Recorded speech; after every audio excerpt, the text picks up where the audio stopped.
Welcome everyone, and as you probably guessed from the intro, we're going to be doing our very own bear debate. And I figured I'd join the bandwagon and talk about the man versus bear, but kind of give it our own little twist to it. So, without further ado, let's get into our stories.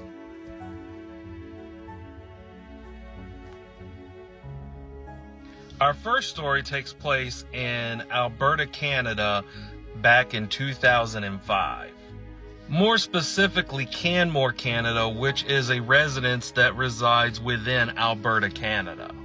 Now, prior to the incident, there was a little bit of excitement that went around at a golf course in Canmore, Canada. Residents would call, and they would call the game warden and inform them about a grizzly bear that was roaming in the golf course. So the game warden and animal control would waste no time going to the golf course and tranquilizing the 198-pound bear. Now, when they went to relocate the bear, normally they take the bears roughly about 500 miles away from civilization. But because the bear had showed no sign of aggression, they only relocated the bear about 50 miles from civilization. And this would actually be a decision that they would greatly regret. And even though they had relocated the bear, after being dropped off 50 miles off from the civilization, actually started making its way back to the golf course because it was very determined to make that golf course its territory. Now, while this was going on, 37-year-old Isabella Dubé was actually getting ready for a jogging competition that she was getting ready for. Dubé, who was born in 1968, was actually a very avid athlete, as she was very big into jogging competitions and bicycle competition.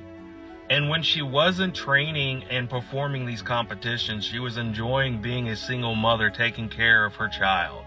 And on the night of June 5th, 2005, she would actually drive over to the child's father's house and ask him to babysit the child as she would be training and getting ready for a jogging competition. And there Dubé would actually join with two friends of hers, and they would begin their training for this jogging competition. But this little training excursion would be very short-lived, as shortly into their training, they would actually run across a corner and actually come face to face with a 198-pound grizzly bear that was making its way back to the golf course. The three girls all froze in fear, and the bear, who was actually startled, jumped back itself as it wasn't really aware what was going on. Now, the other two girls that were friends would stay completely frozen in fear, but Dubé would hit a fight or flight response and begin running off away from the bear. This would actually be a decision that would cost her her life. The bear then would be triggered by instincts, would see the woman running, and would begin chasing Dubé, as it would give the other girls time to run over to their cars and get away. As they had gotten far away, they would take their cell phones out and they would call the game warden and say that their friend was being chased by a bear.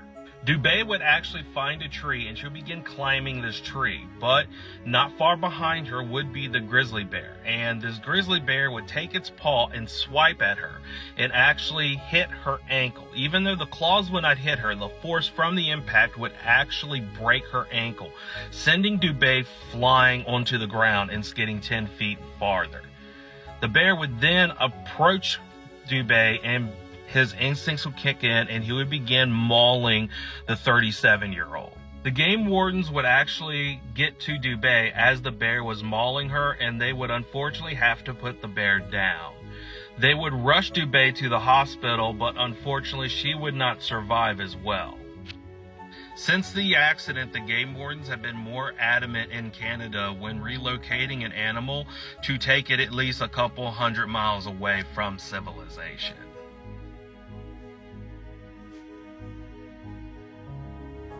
Our next story takes place in Craven County, North Carolina, involving a 3-year-old child named Casey Hathaway. Sometime in January, Casey would be playing at his grandmother's house with some friends, and eventually Casey would actually get lost in the woods. The Parents and grandparents would waste no time calling the police, and the police would waste no time calling the federal agents, as for 3 days they would look for Casey Hathaway. 3 days later, a jogger would be jogging past a wooded area, and about 50 yards from where the jogger was would hear the screams of 3-year-old Casey Hathaway calling out to his mother. They would actually go directly to the calls, and they would see the young child in some thorn bushes and waist deep in water, completely soaking wet and cold. The parents would be completely relieved, and they would find that Casey was completely fine. But the story that Casey told would completely amaze all the people around him. Casey would first tell his aunt that while he was gone for 2 days, that he was actually found a friend in the woods, and would say the entire time that Casey was gone for those 3 days, he was taken care of by a black bear. The game wardens would say this is not a far-fetched story, as where they had found Casey Hathaway, it would be perfect territory for a black bear. And it would not be far-fetched for a black bear to mistake Casey for another cub. And it is a well-known fact that bears are actually very nurturing creatures, and they have been known to actually adopt and take care of other cubs, even though the cub would have no relation to it whatsoever.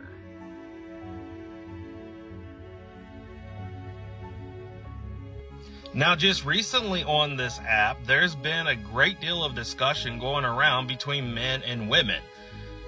And it's also been referred to as the man versus bear debate. And women have been very outspoken about their opinions on the matter, just as much as the men have. And my only concern is to just give my personal opinion on the man versus bear. And do I think that the men are right? Yes. But do I also think women are right? Again, yes. I agree on both sides, and I think both sides have fair points to share.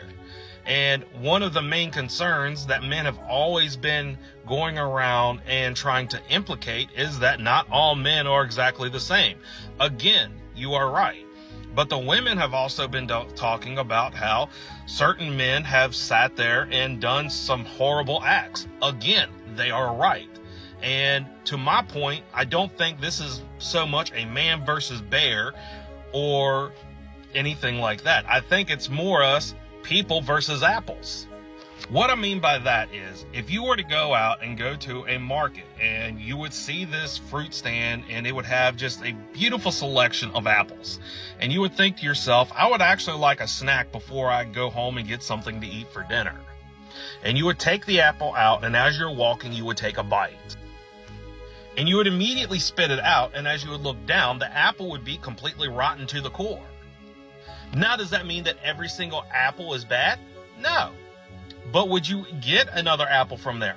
Probably not. And if you did, it would take a long, long time, and you would want to make sure it was a good apple.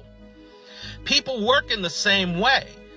Every time we run into an experience with some bad apple, we're going to be a little bit hesitant about the next apple that we invest our time in. And this is why a lot of women in today's society are choosing the bear over the man. And here's the thing, it's not just men, it's women too. We're more hesitant about investing our time and energy into a woman because we have at one point in time bit into a bad apple. So I really hope you enjoyed this video, and I hope you have an amazing day. Until next time, I'll see you again.